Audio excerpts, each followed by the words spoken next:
Good health channel पे आज का टॉपिक है menopause, symptoms, health issues and remedies.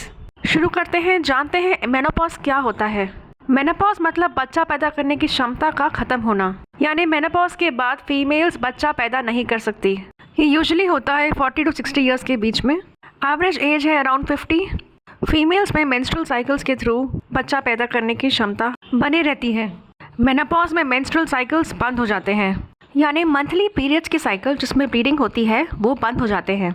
America जैसी फॉरेन कंट्रीज में तो कई सारी लेडीज पार्टी करती है, सेलिब्रेट करती है मेनोपॉज, ये सोच के कि उनको पेनफुल मंथली पीरियड्स अब नहीं होंगे। सालों सालों से होने वाले, टीनेज से शुरू होने वाले monthly periodic painful bleeding cycles, इनके खत्म होने की खुशी किसे नहीं होगी। पर ध्यान देने की बात यह है कि मेनोपॉज के बाद फीमेल्स के ऊपर हेल्थ इश्यूज का रिस्क और भी ज़्यादा बढ़ जाता है, क्योंकि फीमेल्स में कई सारे हार्मोन्स जैसे कि ईस्ट्रोजन मेनोपॉज के बाद कम हो जाते हैं, जिससे उन्हें heart attack, heart disease, heart stroke और बाकी सारी बीमारियों का रिस्क बढ़ जाता है। ईस्ट्रोजन हार्मोन्स नेचुरली फीमेल्स में कोलेस्ट्रॉल को कंट्रोल करते हैं। मेनोपॉज के बाद ईस्ट्रोजन कम होने की वजह से इसीलिए कोलेस्ट्रॉल बढ़ जाता है और हार्ट डिजीज का रिस्क भी बढ़ जाता है। दूसरा है ईस्ट्रोजन की कमी से होता है ऑस्टियोपोरोसिस। ईस्ट्रोजन की कमी से बोन डेंसिटी कम हो जाती है, हड्डियां कमजोर पड़ जाती है, बोन फ्रैक्चर का रिस्क बढ़ जाता है। कैल्शियम और विटामिन डी की कमी से बोन्स और भी ज्यादा कमजोर हो जाती है।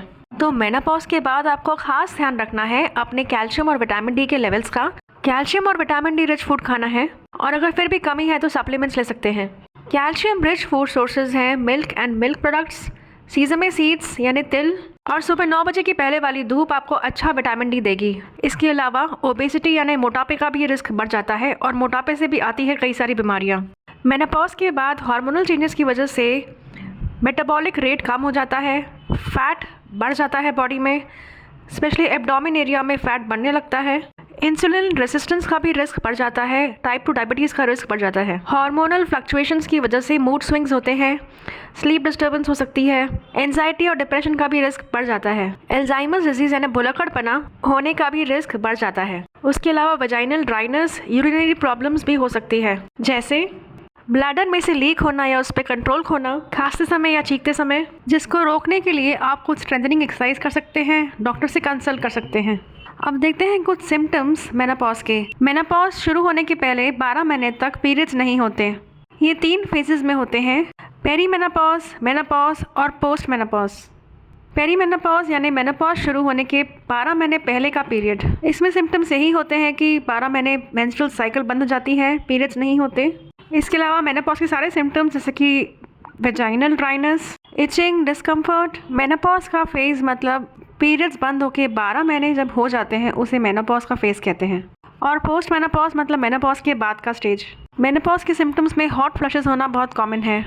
इसमें सडनली अपर बॉडी में गर्म लगता है, जैसे चेहरे पे गर्म लगना, गर्दन में, छाती में और फिर ऊपर से लेके पूरे बॉडी में नीचे गर्म फील करना। कुछ लोगों में हॉट फ्लशेस के साथ में कोल्ड फ्लशेस भी होते हैं, स्वेटिंग और चिलिंग भी हो सकती है। स्लीप डिस्टर्बेंस होना, एंजाइटी होना, मूड स्विंग्स होना, डिप्रेशन होना, इरिटेट होना, थकावट लगना, फोकस नहीं कर पाना, वेट गेन करना, एब्डोमेन में वेट पुट ऑन करना, फैट पुट ऑन करना। अब देखते हैं कुछ लाइफस्टाइल टिप्स मेनोपॉज को हैंडल करने के लिए। पहला है डीप ब्रीथिंग एक्सरसाइजेज या रिलैक्सेशन को प्रैक्टिस करना। योगा मेडिटेशन आपको हेल्प करेगा।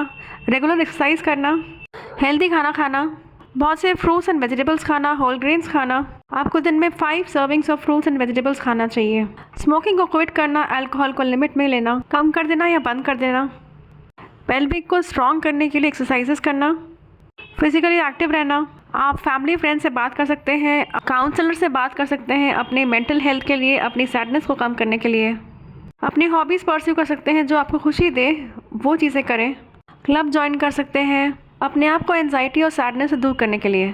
तो मेनोपॉज, प्री मेनोपॉज और पोस्ट मेनोपॉज के फेजेस में अपना खास ध्यान रखें।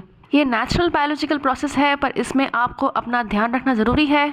बीमारियों से बचना ज़रूरी है। मेनोपॉज के बाद आपको बीमारियां होने का रिस्क बढ़ जाता है, तो अपनी हेल्थ को, अपने आप को बिल्कुल निगलेक्ट ना करें, अपना खास ध्यान रखें। अवेयरनेस बढ़ाने के लिए वीडियो को शेयर करें और अपना ख्याल रखें। अपने आसपास के लोगों का भी ख्याल रखें।